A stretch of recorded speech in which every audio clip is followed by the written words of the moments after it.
Southern Brandon today. At nandito si Ray Masilungan na isa sa mga nasabi nating watchdog. Ha? Dahil ito, pag meron nalalaman ng mga kawatan sa gobyerno, ay laging sumisipot itong aking brand, si Ray Mar. Okay. Mar, alam ko na kanina pa nang gigigil at hinihintay mo si Martin Andanar dito.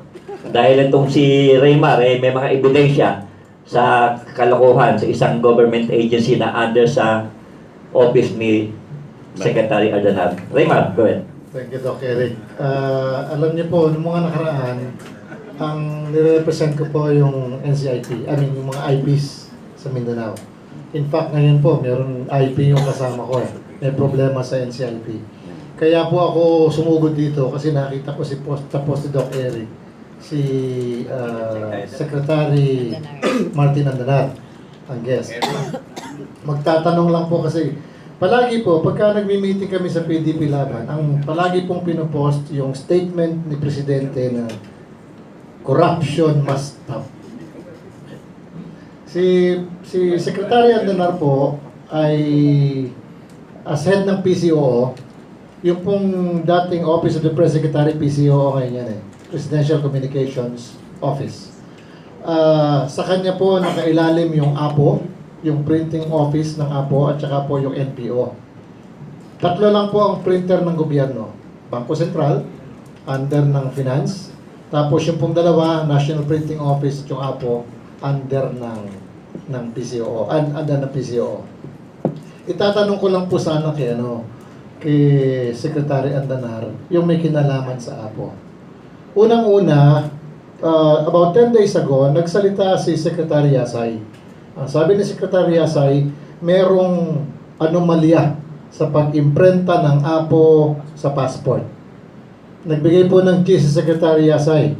Ang talagang original na contract daw noon ay 650. Pero ang sinisingil ng APO is 850. So, ganun na po. Sabi ni Secretary Yasay, kung matatapos ang term, 10 bilyon ang halaga niya. Yun lang po yan. Gusto ko sanang itanong kay Secretary Andanar kung alam niya o kung kino-confirm niya o i-deny niya yung sinabi ni Secretary Yasay. Number 2, yung pong APO, meron silang mga printing machines. May mga Heidelberg, marami silang machine. Yung pong mga machine na yun, ibinenta ng APO board as junk noong 2013. Binenta nila junk. Ang halaga po nun, baka 100 milyon. Ibinenta nila ng junk na 1 million lang ang halaga for a song. Bakit? Pagkatapos po ibinenta ng junk, wala silang gagamitin. Pumasok sila ngayon doon sa joint venture agreement with UJET. Yung pong UJET, United Graphics... United Graphics. Okay, United Graphics, UJET, UGEC. Okay. UGC. Pumasok sila into joint venture agreement. Kung titingnan niyo po yung batas, yung pong LOI na 197, yun ang nagbigay ng karapatan sa APO na kumontrata sa gobyerno.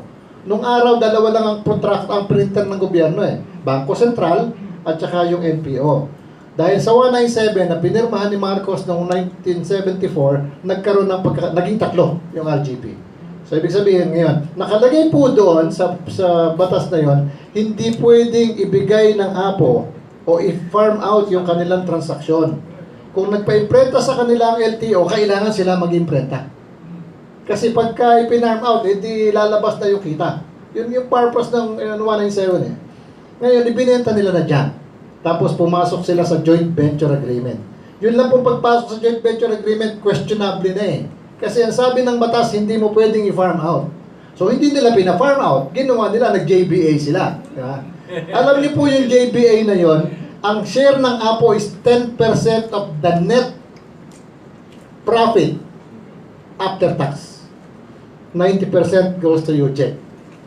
Isipin niyo po yan, Yung pong 10 bilyon na transaksyon ng APO sa printing, 9-10% ng profit after tax ang sa APO. Yung 90% sa UJET. Kung may anomalya po yun, kayo na po sumagot. Bakit nila ginawa? Number 1. Number 2, yung pong APO, number 3 na pala, kasi binenta yung mga equipment na dyan para magkapasok sa joint venture. Pagpasok sa joint venture, 10%. Okay. Number 3, Yung pong Apo, naglagay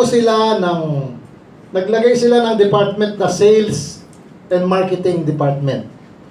Ang transaksyon po ng Apo sa gobyerno, nakalagay po sa GPBP, Government Procurement Policy Board Resolution. Ito po yung IRR ng 9184, Procurement Law. Nakalagay po sa GPBB, ang isang ahensya ng gobyerno, pag may kailangan siya ipa-imprenta, maghihingi siya ng quotation sa tatlo, RGP, Recognized Government Printer, Central Bank, NPO, tsaka APO. So hindi kailangan ng APO mag-market. Sila maghihintay lang. Ang lahat ng ahensya ng gobyerno, pagka may kailangan printing, hihingi ng quotation sa kanila. Pero ang ginawa po ng APO, naglagay sila ng marketing department. At yung pong marketing department, kumulekta ng 191 million. 10 to 15%. Isipin mo, transaksyon ng gobyerno sa gobyerno, kukuhanan mo ng komisyon. Hindi po ba katarantaduhan yon? That's plunder. Ngayon, yung pong magmula po nung 2011, 2010, nung maupo si Pinoy, hanggang 2015, ang tinurnover ng APO sa National Treasury, 5 million. Ang kinomisyon nila, 191 million. Ngayon po, doon sa 10 million na sinasabi ni Yasay, 10 billion na magiging transaksyon ng APO sa DFA. Isipin nyo po, sabihin nyo na lang na kukuha ng komisyon. 10%, 1 billion po yun. Wow. Kapag nag 1% ka, 100 million. What else is new? Yun po yung ano. Ano kaya yung take doon ni Secretary Andanar? Ang problema po ito. Yung pong dating sales manager ng APO, si Mr. Dominic Tahon. Yung pong APEA, yun yung labor union ng APO, nag-file sila ng complaint sa ombudsman. Yun po yung dahil nga dito sa 191 million na ito. Ang manager po ng marketing sales manager po ng APO ay si Mr. Dominic Tahon. Alam niyo po ba, 4 days ago or 5 days ago, in-appoint po, dinesignate ni Secretary Andanar si Dominic Tahon bilang OIC ng APO. Despite the pending. Ang tanong ko nga po, 102,220,000 po ang Pilipino. Doon po ba sa 102 million na yon, walang makukuhang walang kaso sa APO para gawin mong OIC? Kaya po masama yung loob ko kasi wala si Secretary Andanar dito. Pero I'd like to correct, hindi ko po kalaban si Secretary, kasama po namin sa partido yan eh. Ang pinoprotektahan lang po natin dito, yung sinasabi ni Presidente, corruption must stop. So yun lang po yun. Sana po kung may kung maitatanong natin kay Secretary Andanar. Kasi sasabog po yun. Bakit po ilalagay si Tahon samantalang siya yung kumulekta? Siya yung manager ng departamento na kumulekta ng 191 million sa transaksyon ng APO sa gobyerno. So lahat po yan. Galing. Alam mo, Raymar, yan ang worry ng mga nagmamalasakit kay Presidente. Dahil may mga in-appoint siya na may mga pending cases eh. Yung isa imbis na hindi niya na in-appoint nagkaroon ka ng lucrative post sa abroad. Medyo questionable yan.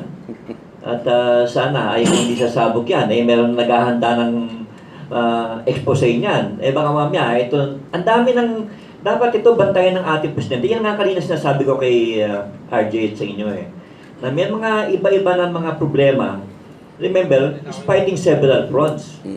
Kung parang minasinggan siya, sabay-sabay nilabas itong mga possible na mga expose na to, na parang nagkamali siya, what went wrong, hindi niya alam na, o nakalimutan niya na may mga pending cases itong mga taong ito. Napakahirap nito. Lalong-lalo na ngayon na kine-question na napakaraming tao kung bakit out of thousands na appointments ay wala pang nabibigyan ng pwesto. And the worst ay marami na na-appoint, hindi pa sumasahod. How come?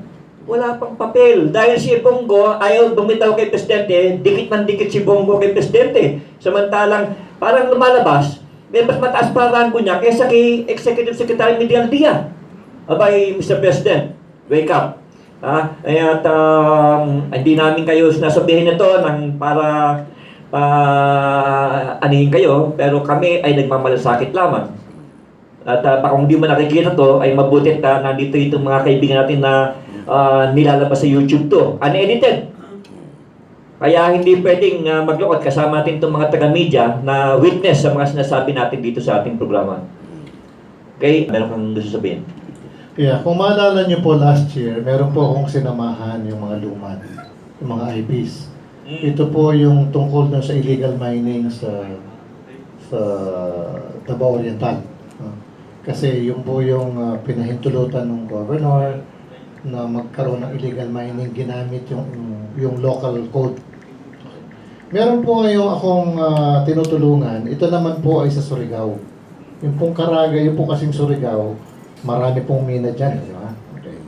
Meron po silang problema kasi yung mga IP tungkol doon sa batas.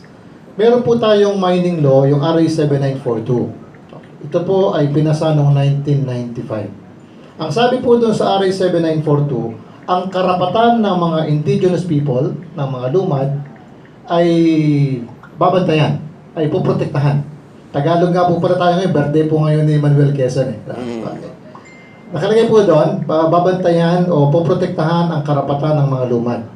Pero wala pa po kasing batas noon tungkol sa lumad. Yung pong batas sa lumad is 3 years after.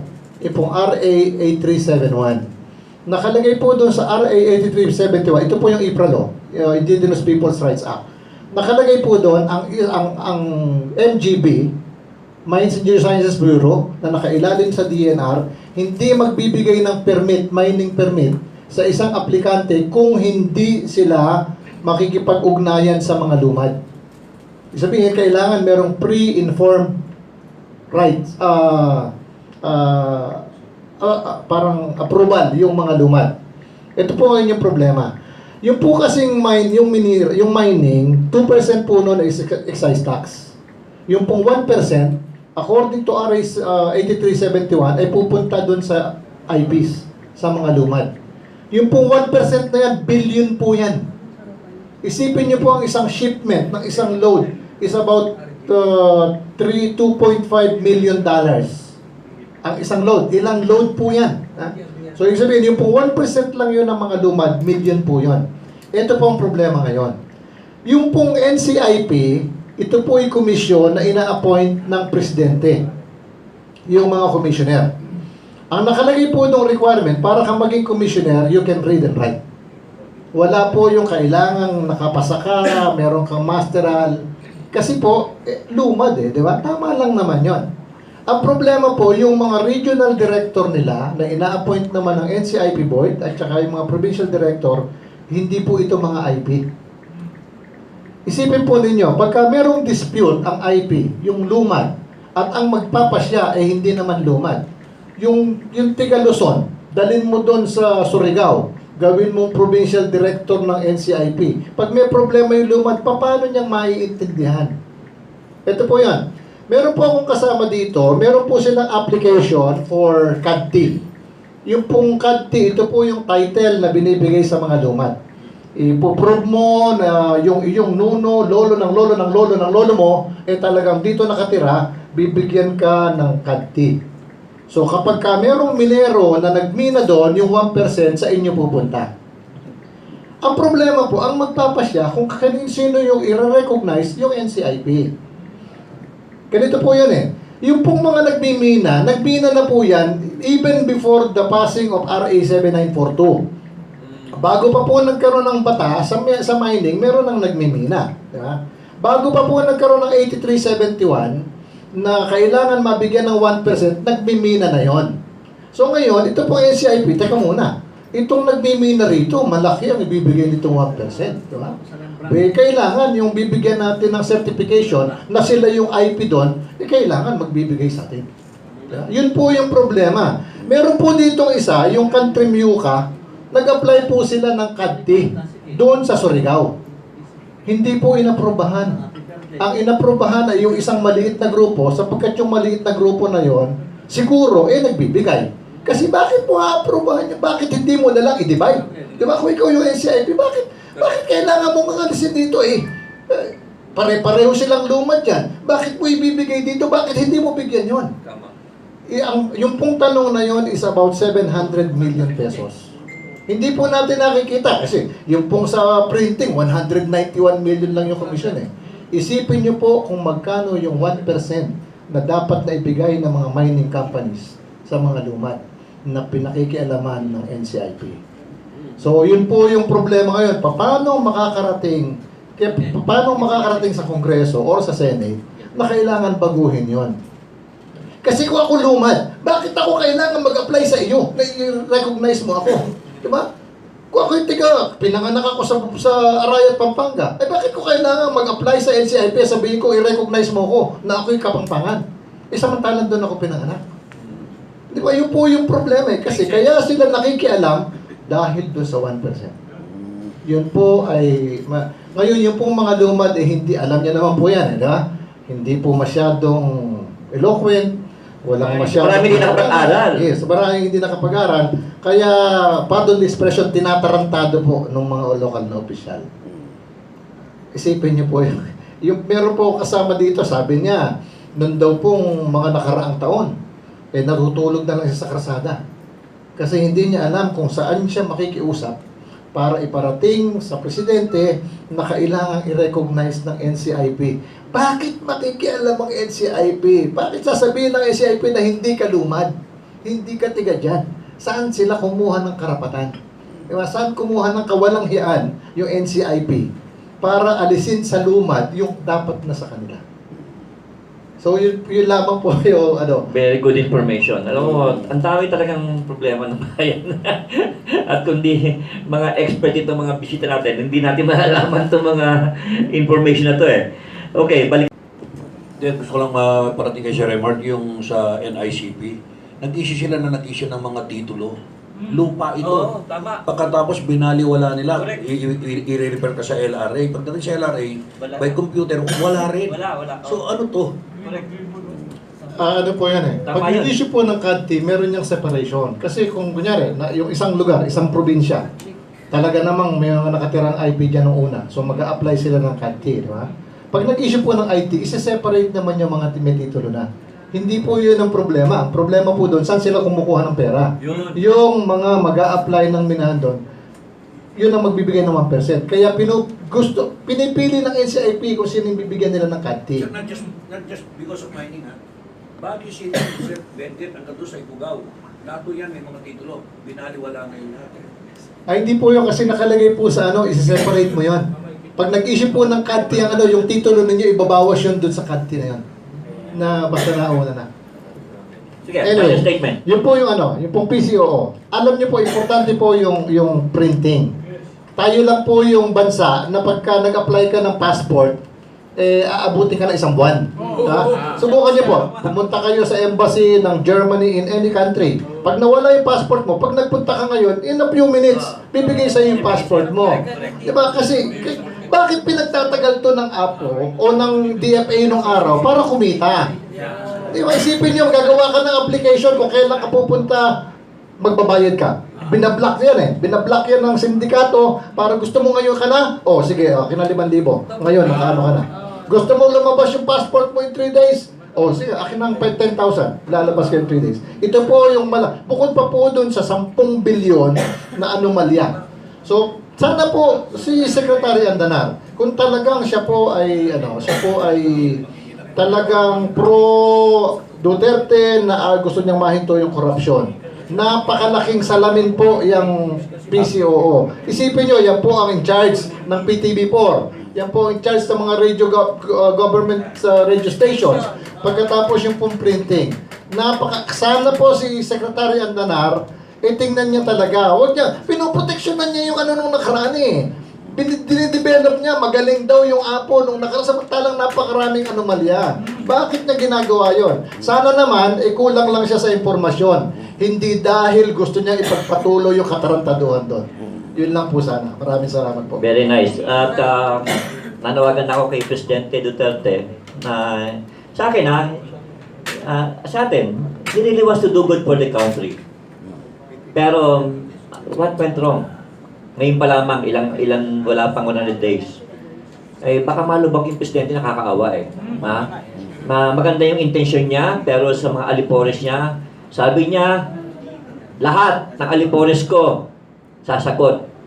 Eh ngayon na nakaupo na itong mga tao niyan, hindi mo makausap ni isa sa kanila eh. That fast, that quick. Siguro, nanawagan tayo sa mga cabinet secretary natin, Presidente, na meron kang dapat assistant na nag-handle ng cellphone mo, nililista sa'yo kung sinong dapat sagutin at hindi na immediately, nang hindi yung mga kababayan natin na gusto tumulong sa'yo o sa inyo, ay hindi na magtatampo kapag ano nang nangyayari ngayon na imbis na makatulong, ang marami sa atin ay ayaw nang tumulong dahil nga sa baliwala pala yung kanilang tulong. And at the same time, why prolong the agony? Simple lang. Ipa-lifestyle check mo na bawat ahensya ng gobyerno. Pa-lifestyle check, pa-drug test. Gagaan ang problema ng ating presidente dahil ang hirap hanapin ang mga sindikato dahil ang gagaling magsinungaling at ang gagaling sumipsip ng mga yan. So, this is the best way to do it. Come what may, sino man ang tamaan, pa-lifestyle check, magbubulaga ka kung gaano kayayaman itong mga kawatan within its agency, in its department. I'm very sure of that. Dahil matagal na namin ginawa to nung panahon na nasa gobyerno ko, nakita ko na kung gaano kadumi, kung gaano yung sindikato from within ay sisirain ka kung hindi ka makikiayon sa kanilang agenda. So, I hope makarating kay Presidente itong ating panawagan dahil we meant well, we really have to do something for the love of country. At itong ginagawa niya, I believe, and I still believe, na he really wants to do good for the love of country. Kaya lang, Mr. President, they're not only reading your lips, they're reading your actions. Thank you so much, Lloyd.